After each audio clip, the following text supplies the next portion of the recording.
नमस्कार, very good Sunday morning, happy morning to all of you. कुछ questions आए थे मेरे पास। तुरीय अवस्था क्या है,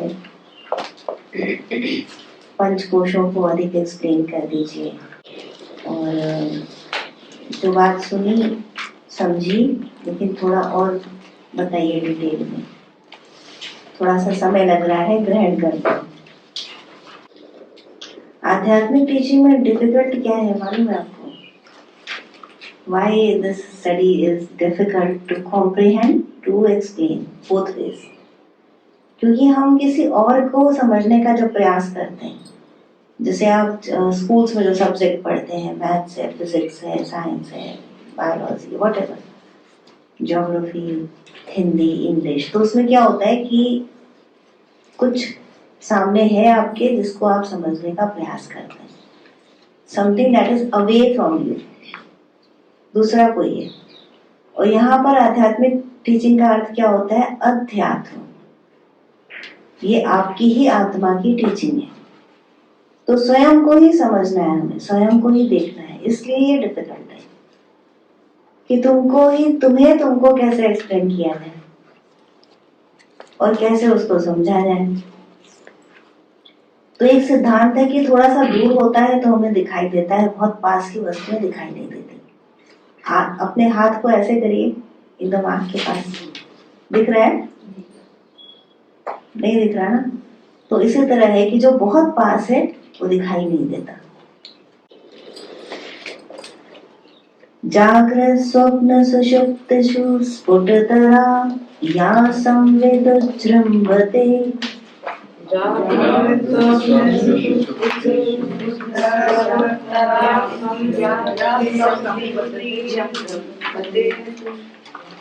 जागृत स्वप्न सुषुप्तिषु स्फुटतरा या संवेदोज्जृम्भते।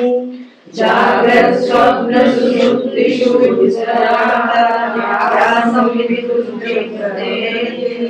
या ब्रह्मादिपिपीलिकान्ततनुषु प्रोता जगत् साक्षिणी। या ब्रह्मादिपिपीलिकान्ततनुषु प्रोता जगत् साक्षिणी। सैवाहं न च दृश्यवस्तुविति दृढप्रज्ञापि यस्यास्ति चेत्। सैवाहं न च दृश्यवस्तुविति दृढप्रज्ञापि यस्यास्ति चेत्। चाण्डालोऽस्तु ससुतु द्विजोऽस्तु गुरुरित्येषा मनीषा मम। चाण्डालोऽस्तु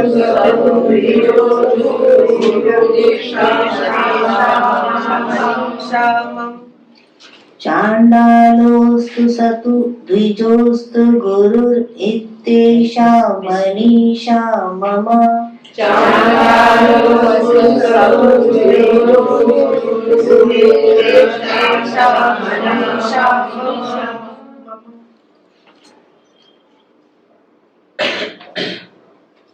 आदि शंकराचार्य बता रहे हैं, वह चेतना जो जागृत, स्वप्न व सुषुप्ति तीनों अवस्थाओं को समान रूप से प्रकाशित करती है, वह चेतना जो जागृत, स्वप्न और सुषुप्ति तीनों अवस्थाओं को समान रूप से प्रकाशित करती है, जो ब्रह्मा से लेकर चींटी पर्यंत, सृष्टिकर्ता से लेकर सृष्टि तक सभी के शरीरों में व्याप्त है, वह चेतना जो समस्त जगत की साक्षी है, वही मैं हूँ, ना कि कोई दृश्य वस्तु। यह जो जानता है वह गुरु है, यह मेरा दृढ़ निश्चय है, फिर वह चाहे चांडाल हो या द्विजवर अर्थात ब्राह्मण, वह गुरु है। तो जो प्रथम वाक्य है इसमें क्या है कि जागृत, स्वप्न, सुषुप्ति ये तीनों अवस्थाओं को वह चेतना जो प्रकाशित करती है वह मैं हूँ। दूसरी बात है कि जो ब्रह्मा से लेकर के चींटी पर्यंत सभी जंतुओं में, सभी संपूर्ण सृष्टि में और सृष्टिकर्ता में भी जो व्याप्त है वह मैं हूँ। तो मैं कौन हूँ? साक्षी भाव। जो साक्षी है वह मैं हूँ, ना कि कोई दृश्य जगत। और इसे किसी भी बाहरी नॉलेज के द्वारा जाना नहीं जा सकता, यह आंतरिक नॉलेज है। और जो इसे जानता है, जिसकी इसके ऊपर दृढ़ स्थिति है, वह गुरु है। वह अंधकार को दूर हटाने वाला चेतन स्वरूप ब्रह्म स्वयं ही है। यह मेरा दृढ़ निश्चय है। फिर उसने चाहे चांडाल का चोगा पहन रखा हो या कोई द्विजवर ब्राह्मण का चोगा पहन रखा हो, वह गुरु। अब ये आध्यात्मिक तथ्य है, वेदांतिक। और इसके दो रूप होते हैं, समझने के दो तरीके होते हैं। एक तो ये जिसमें ये श्लोक है जिस तरह से कि ये जो दृश्य है यह मैं नहीं हूँ, जो साक्षी है वह मैं हूँ।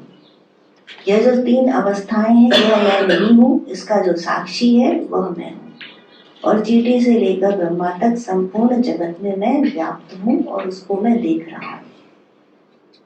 तो इसके अंदर आ जाता है अवस्था त्रय विवेक, पंचकोश विवेक और दृग दृश्य विवेक। तीन प्रकार से इसको समझा जा सकता है। और मांडव्य उपनिषद में ओंकार के माध्यम से इसको बताया गया है। तो हम इन्हें सबको लेने का प्रयास करते हैं। Going to be a tough journey. Are you ready? Yes. जब हम अद्वैत की बात करते हैं तो निर्गुणोपासना आती है, निराकार की उपासना। निर्गुण को देखना, समझना और उसे आत्मसात करना। क्योंकि कोई सामने आधार नहीं है जिसके आधार पर आप निराकार को, अव्यवहार को, निर्गुण को समझ सकें या देख सकें। तो उसको आत्मसात किया जाता है अनुभव के द्वारा, गुरु के सानिध्य के द्वारा। तो ये निर्गुणोपासना है जहाँ ओम ही सहारा है। ओम से कैसे होता है? ओम से सृष्टि की रचना होती है, उत्पत्ति, स्थिति और लय, तीनों ओम के अंदर आता है। और जब उसका तीनों का लय हो जाता है, ओम का लय, ओंकार का लय हो जाता है, उसको कहते हैं अमात्रा, अव्यवहार्य। अ उ म।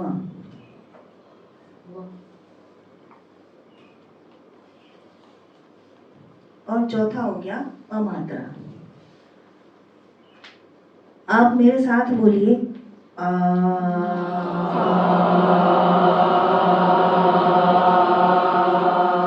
क्या हुआ? बाहर की तरफ, अंदर से स्वर बाहर की तरफ जा रहा है। Can you feel that? ऐसे अंदर से बाहर की तरफ जा रहा है। Got it? अब कहिए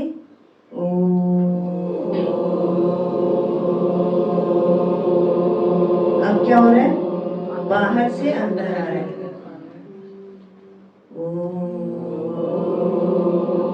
बाहर से अंदर आ रहा है और उसी स्थान पर है, पूरा अंदर उतर नहीं गया, आपके मुंह के अंदर घूम रहा है। इट्स नॉट गोइंग, कंठ में नहीं जा रहा। ठीक है? Understand it clearly.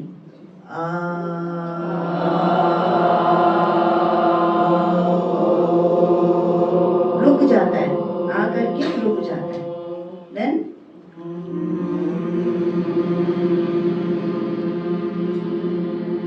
ये अंदर जा रहा है, म अंदर आ गया, लय हो गया, विलय हो गया। ठीक? तो अ से होती है सृष्टि, उ से होती है स्थिति,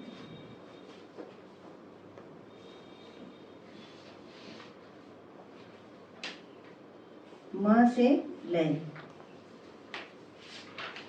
सृष्टि, स्थिति और लय।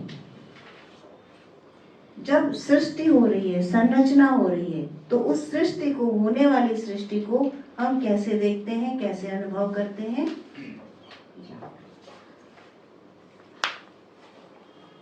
जागृत।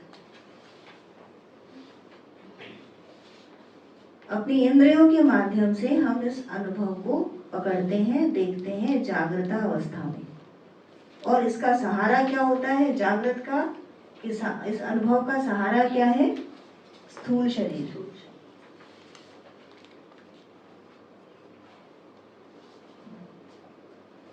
Got it? क्या हो रहा है? निर्माण हो रहा है, सृष्टि का निर्माण हो रहा है। साउंड से सृष्टि की संरचना होती है और साउंड जो है उसको हम ओम के माध्यम से देखते हैं।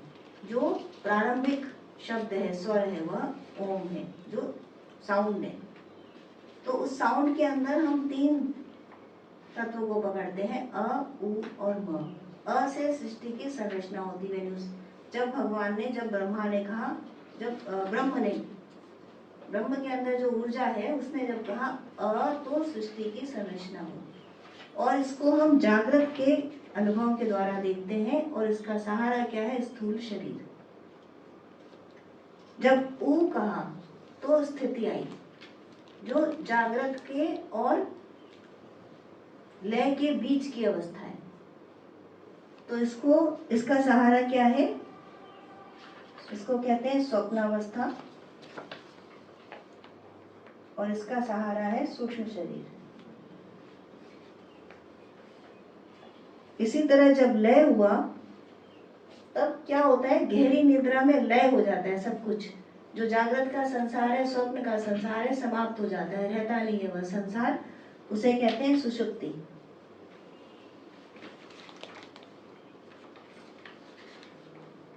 और ये इसमें शरीर है कारण।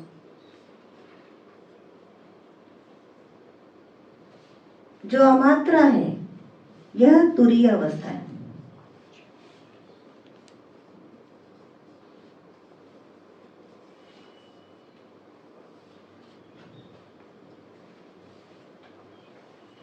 जब सृष्टि नहीं है, जब कुछ भी नहीं है, जब केवल और केवल ब्रह्म है, तो वो क्या है? वह निर्विकल्प, निराकार, निराधार, अजन्मा, अविनाशी, अखंडित सत्ता एक है। वह क्या है? वह ब्रह्म है, वह अमात्रा है। अमात्रा क्यों? क्योंकि मात्रा का अर्थ होता है खंड।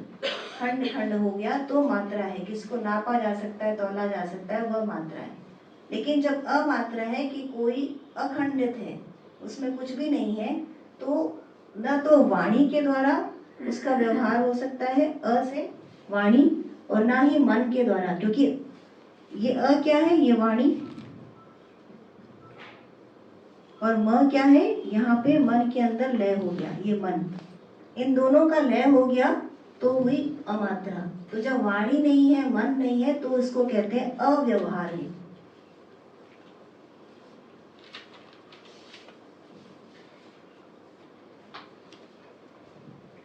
व्यवहार स्वरूप नहीं है ये, इसमें कोई कार्य नहीं हो रहा, इसमें कोई ऊर्जा नहीं है, इसमें कोई स्पंदन नहीं है, ये अव्यवहार है।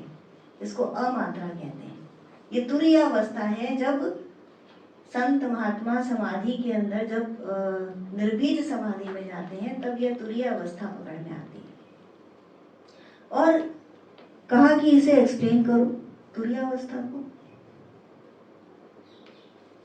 निसर्गदत्त महाराज के शब्द इसके लिए बहुत ही सुंदर हैं। उनका शरीर शांत होने वाला था और बीमार पड़े, तो एक बुक है last words of final talk with Nisargadatta Maharaj, तो उसमें उनके शब्द हैं। उनको कहा गया, उनको पूछा गया कि you going to die Mahatma ji? तो उन्होंने कहा कि क्या? मैं अजन्मा हूँ, जिसका जन्म नहीं हुआ उसकी मृत्यु कैसे होगी? तो जो तुम देख रहे हो यो तुम्हारा भ्रम है, और मैं तो अजन्मा हूँ। जब जिसने जन्म ही नहीं लिया तो वो मृत्यु को प्राप्त कैसे कर सकता है? इसलिए जो तुम ये देख रहे हो वो केवल मैनिफेस्टेशन है माया का और कुछ नहीं। तब उनको पूछा गया, अच्छा तुरीय अवस्था क्या है, अमात्र क्या है, अमात्रा क्या है? तो उन्होंने कहा ये सब शब्द हैं। जो भी तुरीयावस्था का या अमात्रा का जो भी व्याख्या है वह उसके होने के पहले की व्याख्या है, क्योंकि यदि तुरीयावस्था है, यदि अमात्रा है, यदि ब्रह्म है तो उसमें कुछ है ही नहीं। उसको कैसे वर्णित किया जा सकता है? अवर्णनीय का वर्णन नहीं किया जा सकता। तो जो भी व्याख्या है, जो भी अनुभव है, उसके होने के पहले की अवस्था का वर्णन है। तो शब्दों के जाल में मत पड़ो। This is I'm trying to explain.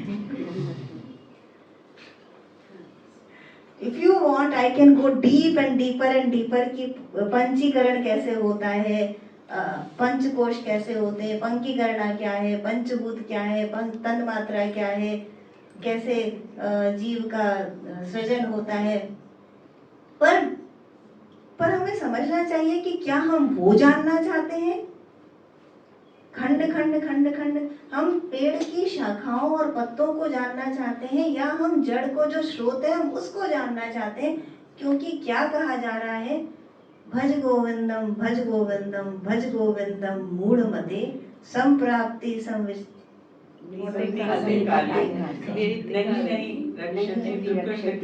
Very good, याद है।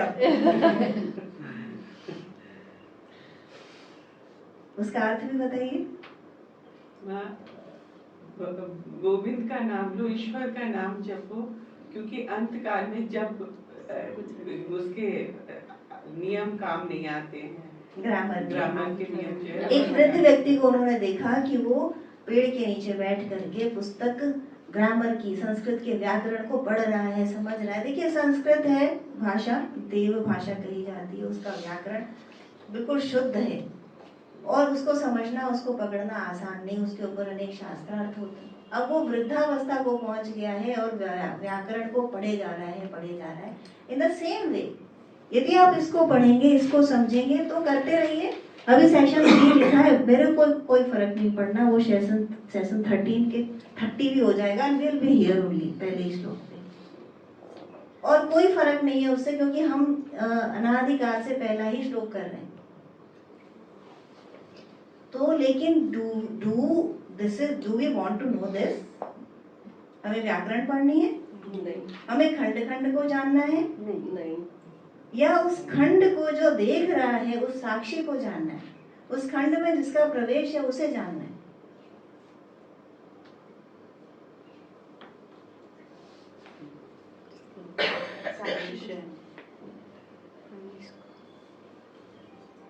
तो तुरीयावस्था, अमात्रा, इसकी व्याख्या नहीं की जा सकती।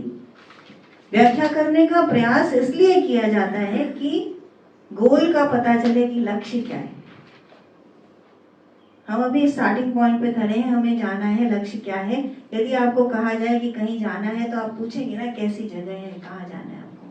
तो वो कहाँ जाना है की बात जब की जाती है तब उसके बारे में इंडिकेट किया जाता है कि ऐसा ऐसा है, लेकिन जाने से ही पता चलेगा।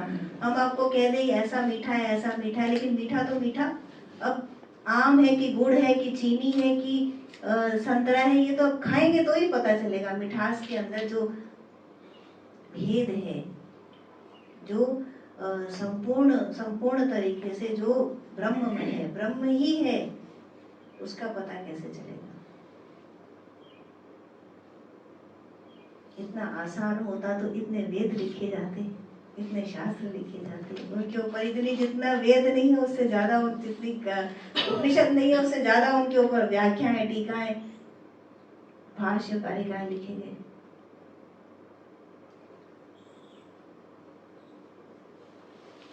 तो इसके ऊपर अमात्रा, तुरीयावस्था,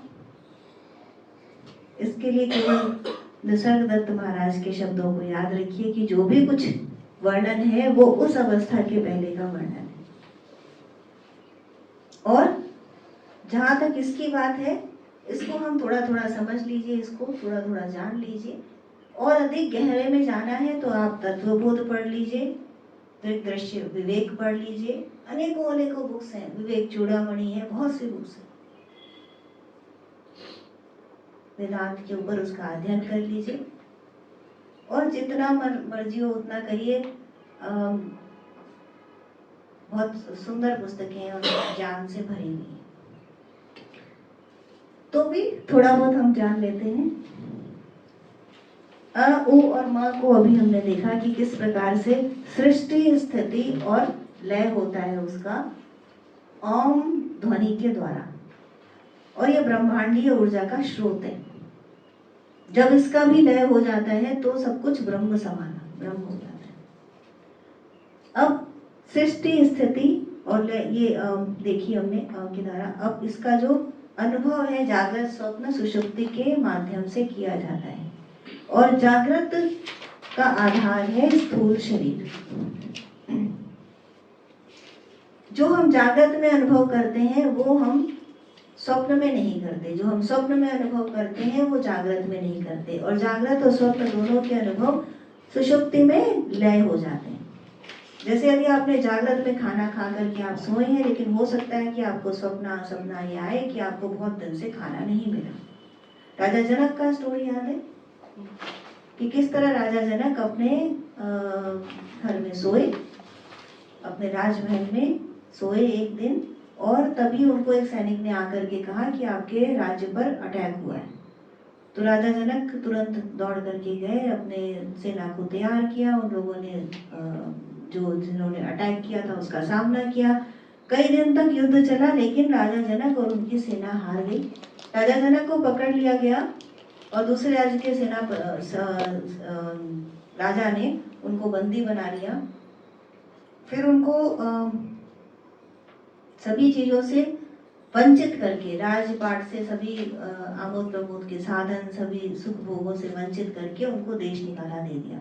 अब राजा जनक के पास कुछ नहीं था, खाने को भी कुछ नहीं था, और वो भूखे घूम रहे थे। तभी उन्हें दिखाई दिया कि कहीं पर अन्न बट रहा था, तो जल्दी से वो वहां पहुंचे। जब तक वो वहां पहुंचे आखिरी प्याला बचा था, और उन्हें आखिरी प्याला दिया गया। राजा जनक बड़े प्रसन्न हुए, लेकर के बैठे खाने के लिए। ऊपर से एक चील आई दौड़ती हुई, और वो प्याला गिर गया, और जो अन्न के दाने थे वो सब जमीन में समा गए। अब वो बहुत जोर जोर से रोने लगे, और रोते रोते एकदम से उनकी आंख खुल गई। तो उन्होंने क्या देखा कि वो तो अपने बेड के ऊपर है राजमहल में। अब राजा जनक को बहुत बड़ा शौक लगा कि ये क्या था। उन्होंने कहा कि यह सच था कि वह सच है। अब सैनिक आए, मंत्री आए, घर वाले आए, राजा जनक एक ही बात को रट रहे, यह सच या वह सच। सब बहुत परेशान कि क्या बात है, क्या हो गया, और किसी के पास उनकी बात का उत्तर नहीं था। राजा जनक एक ही बात रट रहे, यह सच या वह सच। फिर आते हैं अष्टावक्र मुनि एक दिन उनकी सभा में, और कहते हैं, राजन, न यह सच न वह सच, तुम सच। तो यही बात आदि शंकराचार्य कह रहे हैं, न यह सच न यह सच और न यह सच, तुम सच। कि इन सब को जो देख रहा है वह मैं हूं। कुछ प्रैक्टिकल्स नहीं। हमारे ऑनलाइन वालों को दिखाई दे रहा है? Can you all see it? Yes. क्या है ये? No. It's you. क्या है ये? इसलिए आंसर देते डर लगता है हम लोग को। हाँ जी? आंसर देते डर लगता है। Yeah, it's all about confusing yourself. So, who is he? Yes, me. अब ये क्या करता है? अभी क्या कर रहा है? ये हंस रहा है, जगा हुआ है ना। तो ये कौन सी अवस्था है हमारी? जागृत अवस्था। अभी कुछ देर बाद ये सो जाएगा, तो कौन सी अवस्था होगी? फिर नींद में सपने देखेगा, तरह तरह के धन ले रखा है तो शायद धन ही दिखाई देगा इसको, तो वो अवस्था होगी स्वप्न की अवस्था। और फिर कुछ देर बाद ऐसी गहरी नींद आ जाएगी कि न स्वप्न रहेगा और न जागृत अवस्था। तब ये हमारे होने की कौन सी अवस्था होगी? सुषुप्ति अवस्था। सुषुप्ति अवस्था, जिसके अंदर न जागृत अवस्था का अनुभव रहेगा, न स्वप्न का रहेगा, और हम गहरी नींद में सो जाएंगे। तो ये कौन है? हम डरिए मत। ये कौन है? मैं हाँ, मैं हूँ। ये कौन है? मैं हूँ। हाँ, आप हैं ये, और आपके होने की 3 अवस्थाएं, ये लाफिंग बुद्धा के द्वारा आप समझ सकते हैं। ऐसे ही अपने आप को देखिए कि दिस इज मी, और ये मेरे होने की 3 अवस्थाएं। रियलाइज द कॉन्सेप्ट्स, केवल वो देखने के लिए नहीं है, वो समझने के लिए है, अंदर उतारने के लिए, कि किस तरह से इसको व्यवहार में लाना है। ये जो टीचिंग्स है, ये केवल सुनने के लिए नहीं है। सुनने पढ़ने के लिए टीचिंग करनी है तो आप किसी वेदांत क्लास में चले जाइए, वो आपको बेहतर तरीके से बताएंगे। लेकिन यहाँ अनुभव है, प्रयोगात्मक है। तो अनुभव करिए उसको कि मेरे जगने की अवस्था, मेरे स्वप्न की अवस्था और मेरे गहरी नींद सोने की 3 अवस्थाएं हैं, जिनके आधार पर मैं इस संसार के साथ इंटरेक्शन करता हूँ। जागृत अवस्था में कैसे? अपनी ज्ञानेंद्रियों के माध्यम से, स्वप्न में अपने सूक्ष्म शरीर के माध्यम से, और सुषुप्ति अवस्था में अपने कारण शरीर के माध्यम से मैं इस संसार के साथ इंटरेक्ट करता हूँ। इसी को अवस्थाएं और शरीर कहते हैं। Got it? जी। अब जो जागृत अवस्था का शरीर है वह स्थूल शरीर, जो हमारा ये हाड़ मांस का बना हुआ, हड्डियों का बना हुआ, जिसके अंदर खून मज्जा आदि है, यह स्थूल शरीर है। और यह शरीर जो स्थूल शरीर है, यह पुण्य कर्मों का प्रभाव है। हमारे जो हमने पुण्य कर्म किए उसके कारण हमें स्थूल शरीर मिला, और इस शरीर के माध्यम से ही हमें मोक्ष की प्राप्ति हो सकती है। यह शरीर सुख और दुख के भोगों का अधिष्ठान है, कि जहाँ पर हम सुख भी भोगते हैं और दुख भी भोगते हैं, इस स्थूल शरीर के अंदर। और इसी शरीर के अंदर अन्नमय कोश निवास करता है। एक और आ जाता है यहाँ पर अन्नमय कोश, छोटा पड़ रहा है, कहाँ लिखूं? तो इसीलिए कहते हैं कि ये सारा जारगोन छोड़ करके एक बात पे ध्यान रखिए कि साक्षी गौन, that is easier part. But जो सीजन्ड माइंड है वो उस इजी को नहीं देख पाता, क्योंकि दैट इज टू क्लोज। तो क्या दिखाई देता है? ये सारा वृक्ष की टहनियां, पत्ते, शाखाएं और फल और फूल, ये इस पे मजा आता है। क्यों मजा आता है? क्योंकि इसको माया कहते हैं। तो स्थूल शरीर किससे बना है? हड्डियां, मांसपेशियां, ये सब से बना है स्थूल शरीर, और इसी में निवास करता है हमारा अन्नमय कोश। अन्नमय कोश को अशुद्ध कहा जाता है। क्यों? क्योंकि अन्न से बना है, अन्न से ही उसकी वृद्धि होती है, अन्न में ही उसकी समाप्ति होती है, और उसके अंदर कुछ भी ऐसा नहीं है जिसे शुद्ध कहा जाए। तो लेकिन जो स्थूल शरीर है वह हमारे पुण्य कर्मों का प्रभाव। तो कितना कैसा आपको जीवन मिला? जैसे एक क्वेश्चन आया था कि हमें कौन सा जीवन मिलेगा, तो आपने कैसे कर्म किए उस हिसाब से आपकी योनि बनेगी। आपने अच्छे कर्म किए, निसंदेह आपको मनुष्य योनि मिलेगी। तो मनुष्य शरीर मिला है तो पुण्य कर्मों का प्रभाव है, और जितना अच्छा होता है उतना आपके, जैसे पुण्य कर्म होते हैं वैसा शरीर मिलता है, वैसा ही आपका जागृत का संसार होता है आपके कर्मों के आधार पर।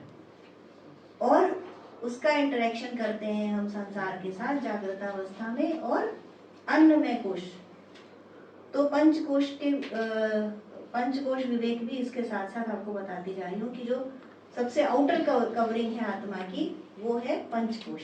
पंचकोश में अन्नमय कोश, जो स्थूल शरीर के अंदर निवास करते हैं। थोड़ा सा कैसे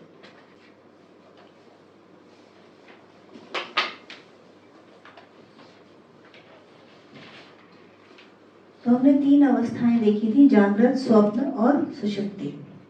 अब इन 3 अवस्थाओं के हम शरीर देख रहे हैं। जागृत का शरीर है स्थूल, स्वप्न का है सूक्ष्म, और सुषुप्ति का है कारण। अब इनके जो कोश हैं उनको देखते हैं कि जागृत का जो शरीर है स्थूल, उसमें है अन्नमय कोश, और स्वप्न का शरीर है सूक्ष्म, इसमें है प्राणमय, मनोमय, विज्ञानमय कोश। सुषुप्ति का शरीर है कारण शरीर, इसमें है आनंदमय कोश। जागृत शरीर, जागृत अवस्था, हमारे जागृत संसार के साथ हम जो अनुभव करते हैं, रिएक्शन करते हैं ज्ञानेंद्रियों के माध्यम से, उससे हमारे जागृत के अनुभव आते हैं। और शरीर है स्थूल, जो जन्म और मरण धर्मा है। इसके अंदर 6 विकार होते हैं स्थूल शरीर के अंदर, कि इसका जन्म होता है, इसकी वृद्धि होती है, इसका अपनी अति पर पहुंचता है, क्षीण होता है, विकार उत्पन्न होते हैं और इसकी मृत्यु होती है। 6 विकारों से यह स्थूल शरीर देखा जाता है, पाया जाता है। हमारे सुख और दुख को भोगने का यह स्रोत है स्थूल शरीर और पुण्य कर्मों का परिणाम है। इसके अंदर जो अन्नमय कोश है, उसकी अन्न से उत्पत्ति होती है, अन्न में वृद्धि होती है, अन्न में ही उसका विनाश होता है। यह अशुद्ध माना जाता है क्योंकि अशुद्ध से ही इसकी उत्पत्ति होती है। अब यह स्वप्न शरीर है, स्वप्न अवस्था है स्वप्न, और इसका शरीर है सूक्ष्म शरीर। यह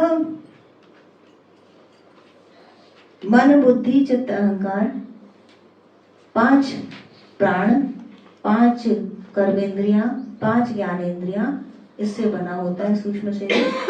और यह भी हमारे सुख दुख को भोगता है। इसके अंदर जो कोश हैं, ये 3 कोश आ जाते हैं सूक्ष्म शरीर के अंदर, प्राणमय, मनोमय और विज्ञानमय। प्राणमय कोश बनता है 5 वायु से और 5 कर्मेंद्रियों से। मनोमय कोश बनता है 1 मन और 5 ज्ञानेंद्रियों से। विज्ञानमय कोश बनता है 1 बुद्धि और 5 ज्ञानेंद्रियों से। अब जो प्राणमय कोश है, इसमें यदि प्राण निकल जाते हैं, यदि प्राणमय कोश नहीं रहता तो मृत्यु हो जाती है। इसलिए यह जीवन का हेतु है प्राणमय कोश। जो मनोमय कोश है वह सुख दुख का संहारक है, सुख दुख को लेने वाला है। मनोमय कोश के अंदर ही हमें सुख की प्राप्ति होती है या दुख की प्राप्ति होती है। तो यह क्या करना है, क्या नहीं करना है, क्या अच्छा लगता है, क्या नहीं अच्छा लगता है, ये सब देखता है मनोमय कोश। ज्ञानेंद्रियों के माध्यम से संपर्क करता है। और जो विज्ञानमय कोश है, उसमें बुद्धि प्रधान होती है। तो बुद्धि के द्वारा वह ज्ञानेंद्रियों के माध्यम से निश्चय करता है कि सत्य क्या है, असत्य क्या है, नित्य क्या है, अनित्य क्या है, यह बुद्धि देखती है। फिर आता है आनंदमय कोश, जो सुषुप्ति अवस्था में जिसका अनुभव होता है, आनंदमय कोश का। इसके अंदर गाढ़ी निद्रा होती है। तो यह अविद्या का द्योतक है। अविद्या जहां से कारण है, क्योंकि कारण शरीर है, तो इसमें सृष्टि के उत्पत्ति के कारण इसके अंदर निहित रहते हैं। जब सुषुप्ति हो गई तो जागृत का और स्वप्न का संसार उसमें लय हो गया, लेकिन जैसे ही आंख खुली वो संसार जीवित है। तो जो बीज है वो कारण में शरीर के अंदर है। इसे आनंद में इसलिए कहा जाता है क्योंकि आनंद की अभीष्टता से यह बना है। आनंद क्या है? नींद आना, यह आनंद है। तो नींद के लिए यह बनता है और यह उसी का भोग करता है, नींद का ही भोग करता है और नींद के ही अंदर यह इसकी स्थिति है। तो यह इसलिए आनंदमय कोश कहलाता है, क्योंकि यह उस नींद के जो अभीष्ट है इसका, उसी का भोग करता है, उसी पर इसका जीवन है, इसलिए यह आनंदमय कोश कहलाता है। और इसके अंदर सृष्टि के कारण बीज निहित है।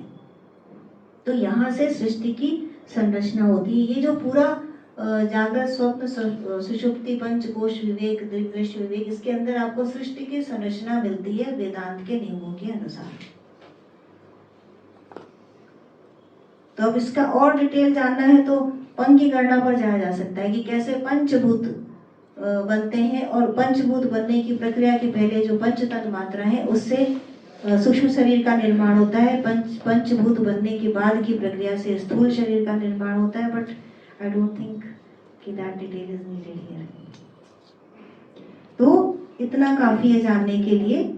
अब इसमें जो हम भगवान को देखते हैं उसकी छाया हमें कहाँ मिलती है? विज्ञानमय कोश के अंदर जो बुद्धि है वह भगवान की छाया को हमें दिखाती है, केवल और केवल बुद्धि, क्योंकि बाकी के कोश उसको रिफ्लेक्ट नहीं कर पाते।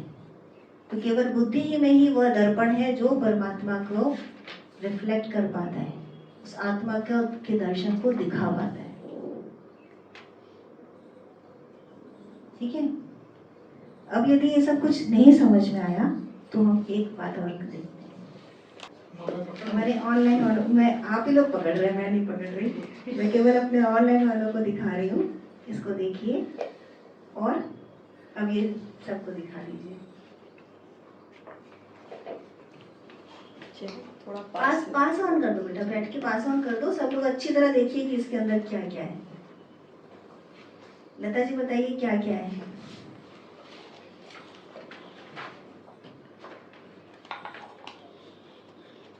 बताते जाइए। ये माँ उसमें मिल गया। फ्रॉग, डॉग तो नहीं लग रहा है। गाय, शिवलिंग है और नंदी नंदी लग रहा है। अच्छा, और ये मंदिर है, घर है कुछ बना हुआ। घर है। ये क्या माँ? ये वनस्पतियां हैं, ग्रास, ये तितली है, तितली है, ये बगुला है, बगुला है, और ये कोई फल वाला है। और लाफिंग बुद्धा।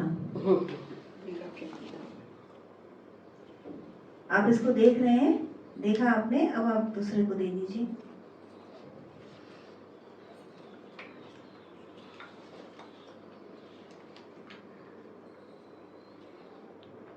पास हो, देते जाइए एक दूसरे को।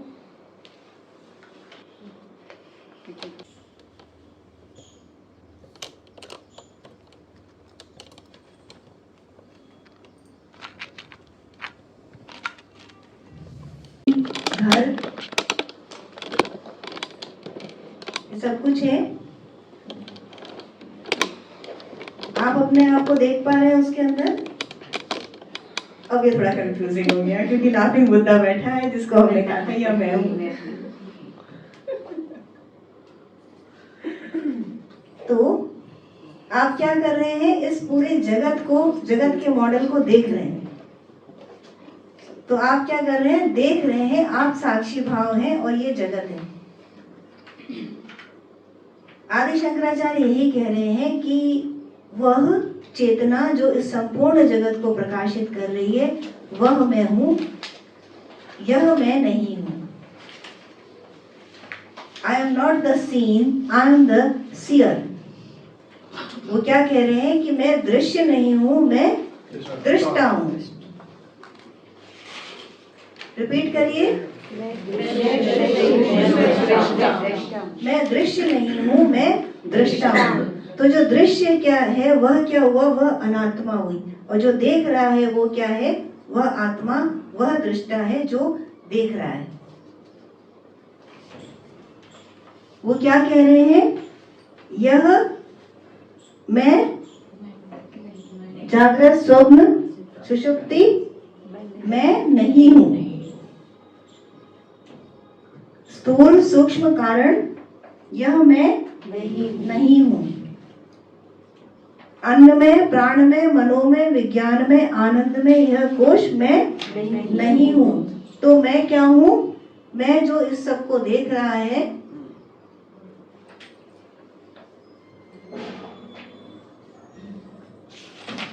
इस सब में जो प्रकाशित है वह चेतना हूं। मैं इस सब को देखने वाला हूं। मैं इस सब के पीछे जो अंदर और बाहर जो चेतना निहित है वह मैं हूं। ये सब किसके अंदर है, एक मनुष्य के अंदर है। फर्क देखिएगा, पहली और दूसरी लाइन के अंतर को देखिए कि जागृत स्वप्न सुषुप्ति स्थूल सूक्ष्म कारण शरीर, ये किसका है, ये एक laughing Buddha, that means you, आपका है। ठीक। दूसरा सेंटेंस क्या कह रहा है, ब्रह्मा से लेके चींटी पर्यंत। अब क्या आ गया, पूरी सृष्टि आ गई। आपके शरीर से बाहर निकल करके जो जगत है उसकी बात कर दी उन्होंने कि ब्रह्मा द क्रिएटर। आप कहेंगे कि जो जगत दिख रहा है, लेकिन इसके बाहर क्रिएटर भी तो है, जो देवी देवता है, जो हम कहते हैं ब्रह्मा विष्णु महेश हैं। तो वह वह मैं नहीं हूँ, इसका मतलब ये हुआ कि वह इस जगत के अंदर नहीं आता, क्योंकि वो दिखाई नहीं दे रहा। लेकिन आदि शंकराचार्य क्या कह रहे हैं कि ब्रह्मा से लेके चींटी पर्यंत जो कुछ भी है उसके अंदर मैं पिरोया हुआ हूँ, व्याप्त हूँ, सबके अंदर हूँ और उसको देख भी रहा हूँ। तो फिर क्या कह रहे हैं कि ये जो संपूर्ण दृश्य जगत है यह मैं नहीं हूँ, मैं इसको देखने वाली चेतना हूँ। तो यहाँ पे a bit of confusion is there कि ब्रह्मा से लेके चींटी पर्यंत जो कुछ भी है उसको उसके अंदर मैं व्याप्त हूँ और बाहर भी हूँ। अभी तो ये कहा, फिर कह रहे हैं कि जो दृश्य जगत है उसमें मैं नहीं हूँ। मया तत्मिदं सर्वं जगत अव्यक्तं मूर्तिना मतस्थानि सर्वभूतानि न ताहं तेषु वस्थिता। मैं उसमें नहीं हूँ, भगवान कह रहे हैं, लेकिन मैं पिरोया हुआ हूँ, जैसे धागा पिरोया होता है वस्त्र के अंदर। तो दोनों बात कह रहे हैं, बात समझ रहे हैं कि इस सब के अंदर भगवान कह रहे हैं, आदि शंकराचार्य कह रहे हैं कि ये जो सब कुछ है यह मैं नहीं हूँ। और जब दोबारा कह रहे हैं तो कहते हैं कि मैं इसके अंदर हूँ, लेकिन फिर कहते हैं कि मैं वह चेतना हूँ जो इस सबको देख रही है। तो पूरी बात कैसे होती है, जब हम दूसरा श्लोक पढ़ते हैं तब बात कंप्लीट होती है। अद्वैत की बात तब कंप्लीट होती है जब हम इसका दूसरा श्लोक भी पढ़ते हैं। तो यदि इतनी बात समझ में आ गई हो, यदि आपने इस जगत के संसार को देख लिया है, आपने अपने आप को साक्षी भाव से देख लिया है और आपने अपने ही शरीर के अंदर 3 अवस्थाएं और 3 शरीरों को जान लिया है, और यदि आपने ये जान लिया है कि कैसे ओंकार से सृष्टि का सृजन होता है, स्थिति होती है और प्रलय होता है, तब हम आगे बढ़े। It's clear? समझ में आ गया? अच्छा, मैं एक कहानी सुनाती हूँ। यदि समझ में आ गया तो मैं कहानी सुनाती हूँ। एक राजा चाचा रानी थी और बहुत ही विद्वान थे। उनके बच्चे नहीं हुए, तो उन्होंने बहुत ही प्रयास किया नई तरह से कि किसी साधु संगत के साथ उनकी संगति हुई और उनके आशीर्वाद से उन्हें पुत्र रत्न की प्राप्ति हुई। लेकिन उस साधु ने उनको पहले ही बता दिया था कि यह तुम्हारे सुख और दुख दोनों का कारण होगा। राजा ने यह सुना, लेकिन राजा रानी ने, लेकिन जब वो पैदा हुआ पुत्र तो बड़े प्रसन्न हुए और पूरे राज्य में खुशियां मनाई गई। कुछ समय पश्चात उस बच्चे की मृत्यु हो गई। छोटा सा ही था और उसकी मृत्यु हो गई। अब मृत्यु हो गई तो राजा रानी पूरी तरह से विरह में चले गए, वियोग में चले गए, और कैसे भी वो उस वियोग से बाहर नहीं आ पाए।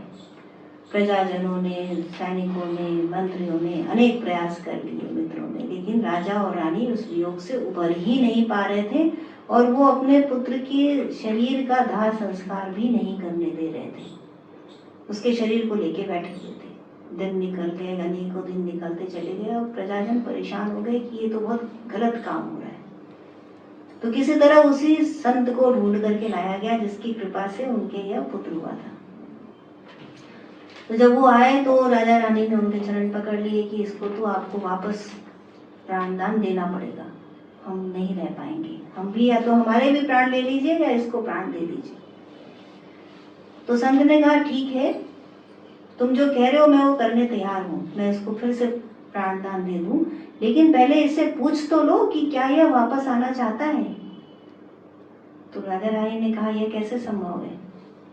तो उन्होंने कहा मैं इसकी आत्मा को बुलाता हूँ, जो इसका जो सूक्ष्म शरीर है उसे बुलाता हूँ और तुम उससे पूछो कि क्या वह आना चाहता है, क्या वह भी तुम्हारे लिए इतना ही दुखी है जितना तुम इसके लिए दुखी हो।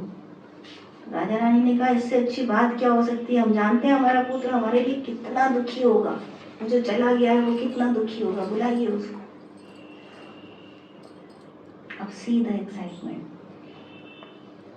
कीप ऑन थिंकिंग, मनन चिंतन करते जाइए। जो छोटी छोटी स्टोरीज होती हैं ये कुछ संदेश देने के लिए होती है।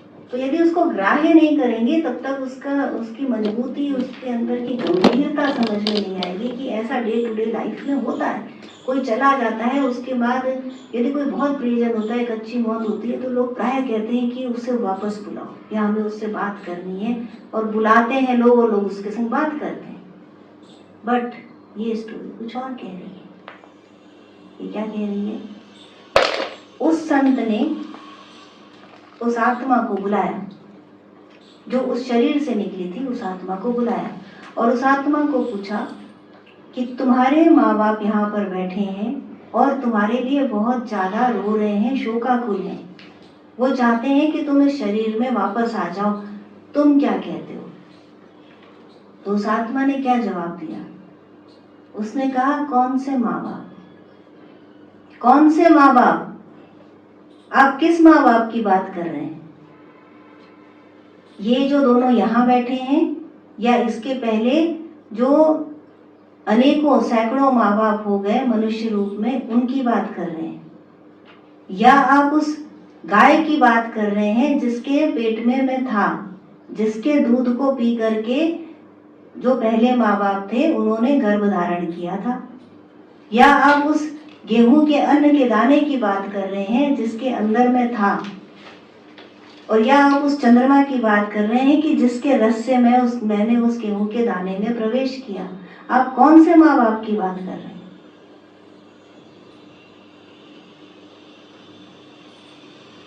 और मैं तो अजन्मा हूं, मैं तो सदा से था। ये तो केवल एक प्रक्रिया थी जो चल रही है, जो निरंतर क्रिया है कि जब तक मुझे मोक्ष नहीं मिलेगी इसी तरह चलता रहेगा अनवरत। लेकिन मैं तो सनातन हूँ, मैं जीव हूँ, मैं सनातन हूँ और परमात्मा ही है जो मेरा सदा से सखा रहा। तो आप कहाँ से आने की बात कर रहे हैं और कहाँ जाने की बात कर रहे हैं? आप किस दुख की और सुख की बात कर रहे हैं? मैं तो सदा आनंद में हूँ।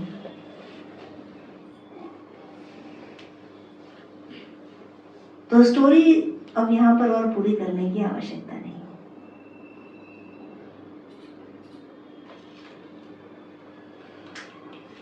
But do you understand the essence of it now?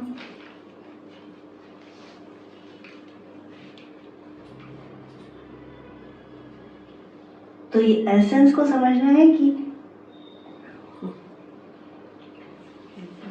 हम पंचीकरण को देखें, महाभूतों को देखें, पंच महाभूत को देखें। अभी पेपर पे लिख करके मैं एक शब्द आपको देती हूँ और ऐसे शब्द की फोटोकॉपी करा लीजिएगा और फिर उसकी माला बना के पहन लीजिएगा। शब्द क्या है? मोती। तो मैं मोती लिख के आपको पेपर पे देती हूँ, फोटोकॉपी करा लीजिए। जितनी बड़ी माला पहननी हो पहन लीजिएगा। और चलिए मैं अनमोल मोती लिख देती हूँ उसके ऊपर।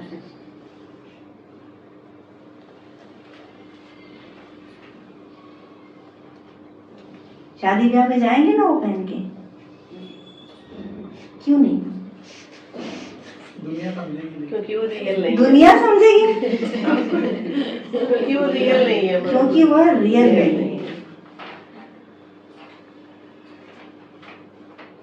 ठीक इसी तरह पंचभूत लिख देने से पंचभूत रियल नहीं हो जाते।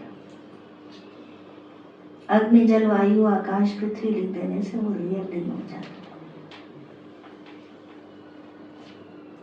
तत्वों का जो दर्शन करता है उसे तत्वदर्शी कहते हैं। तत्वों की जो व्याख्या करता है उसे तत्वदर्शी नहीं कहते।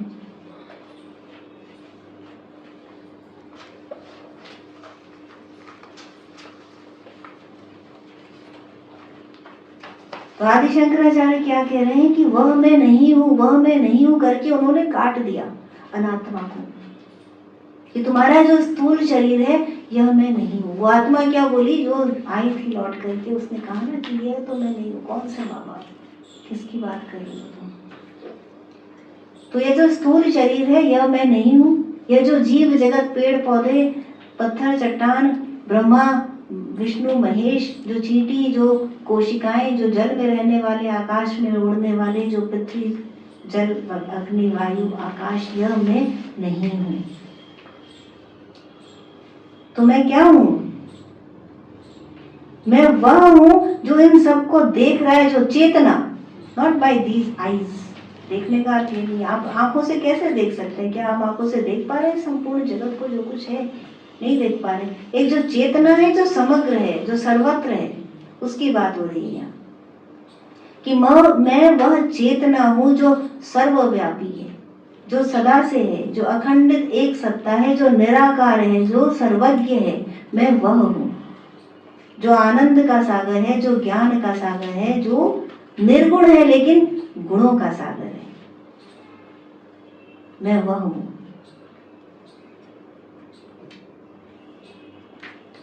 तो अब एक क्वेश्चन आता है यहाँ पर, यदि बात को ठीक से समझेंगे तो एक प्रश्न आता है कि यदि यह सब कुछ मैं नहीं हूं तो फिर यह सब क्या है?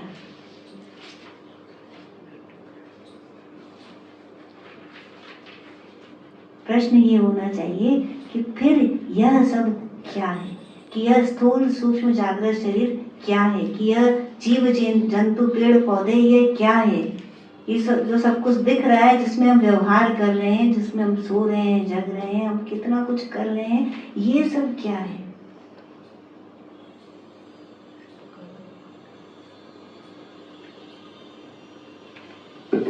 Coming to the second श्लोक।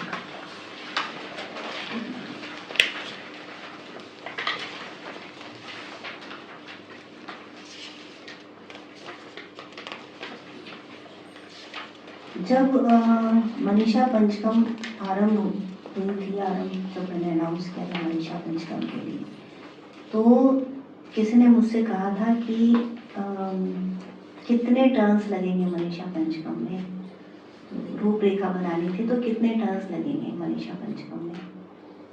मैंने कहा हूँ रोज हम चाहे तो उसको एक सेशन में पूरा कर सकते हैं, या तो अनंत हो सकता है, जैसा आप चाहें। तो लेट्स गो टू सेकेंड श्लोक। ब्रह्मेवाहमिदं जगच्च सकलं जन्मात्र विस्तारितम्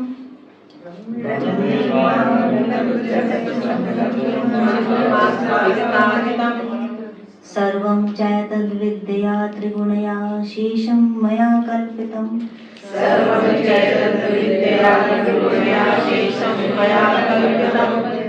इत्थं यस्य दृढमतिः सुखतरे नित्ये परे निर्मले।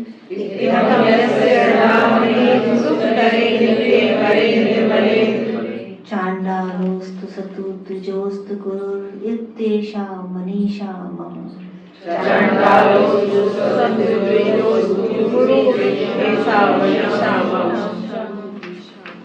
इसको गहराई से हम नेक्स्ट सेशन में समझेंगे। केवल हम उस बात को जो शुरू हुई उसको पूरा करने के लिए हम इसको थोड़ा सा देख रहे हैं। इसमें शंकराचार्य बता रहे हैं मैं ब्रह्म हूँ, यह संपूर्ण जगत उसी शुद्ध चेतना का विस्तार ब्रह्म ही है। जिस जगत को अभी उन्होंने कहा कि यह मैं नहीं हूँ, उसको क्या बता रहे हैं कि यह भी मैं ही हूँ और यह जगत उस संपूर्ण शुद्ध चेतना का विस्तार ब्रह्म ही है। अविद्यावश, अविद्या के कारण, त्रिगुणात्मक माया के प्रभाव के कारण यह जगत मेरी कल्पना मात्र है। जिसको पहले निगेट किया था उसको बताया कि यह मेरी कल्पना मात्र है, जिसकी बुद्धि दृढ़ता से इस बात पर स्थिर है कि वह सदैव सुख स्वरूप नित्य निर्मल ब्रह्म है। वह चांडाल हो या द्विजवर, वह गुरु है, यह मेरा दृढ़ निश्चय है। तो अद्वैतवाद यहाँ पर पूरा होता है कि यह जो हमें दिखाई दे रहा है, जिसमें हम व्यवहार कर रहे हैं, जिसमें जागृत स्वप्न सुषुप्ता आदि अवस्थाएं हैं, जिसमें स्थूल सूक्ष्म कारण शरीर निहित हैं, जिसमें यह संपूर्ण जड़ चेतन जगत निहित है, वह क्या है? वह कल्पना मात्र है। किसकी कल्पना है? मन की कल्पना है। कौन भ्रम में है? मन भ्रम में है और जीवात्मा इसके दो तरीके हैं कि जीवात्मा और परमात्मा दोनों सनातन है, और या फिर जो अद्वैतवाद है वह कहता है ब्रह्म ही ब्रह्म है, एको हम द्वितीयो नास्ति, कि केवल और केवल वही ब्रह्म सत्य है, बाकी सब क्या है, मन का विलास, प्रपंच है इस मन का, और उसके अतिरिक्त और कुछ नहीं। जय श्री कृष्ण।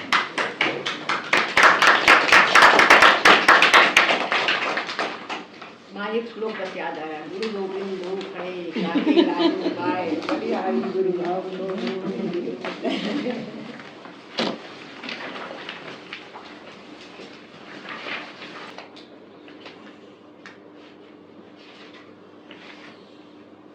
सबसे सुंदर श्लोक क्या है मालूम?